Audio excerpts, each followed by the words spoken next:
လူတွေကသူများကိုတိတ်ပြိုင်ကြတာသူများကိုမပြိုင်ပါနဲ့သူများဒီကိုယ့်ရဲ့ပြိုင်ဘက်မဟုတ်ဘူးကိုယ့်ရဲ့ပြိုင်ဘက်အစ်စ်ဒီကိုယ်တိုင်းပါပဲ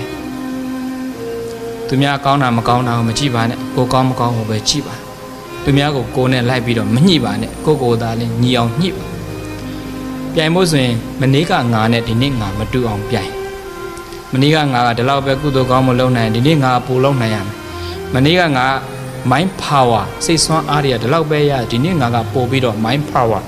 စိတ်ဆွမ်းအားတွေစိတ်သက်အားတွေပို့ပြီးတော့ကောင်းရမယ်အဲ့လိုမျိုးလေးနဲ့နေထိုင်ကျင့်သုံးမယ်ဆိုရင်သူများအကြောင်းပြုပြီးတော့ကိုယ်ကလည်းကောင်းလာတာနော်ပညာရှိဆိုတာကသူများကိုကြည့်ပြီးကိုယ်ကသင်ယူတယ်တဲ့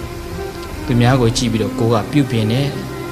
ဆိုတော့အဲ့လိုမျိုးနေထိုင်လို့ရှိရင်ခုနကပြောခဲ့သူများကျေးဇူးကမ်းသွားလဲပဲကိုယ်မှဘာမှဖြစ်စရာအကြောင်းမရှိတော့ဘူးသူများကကိုကောင်းရင်တန်သူမကောင်းဘူးဆိုလဲပဲအဲ့ဒါသူ့အကြောင်းနဲ့သူ့အကျိုးဆိုတာတည်သွားတော့သူ့အကျိုးဟာကိုယ်အဆုံးဖြစ်တော့ဘူးပေါ့အဓိကက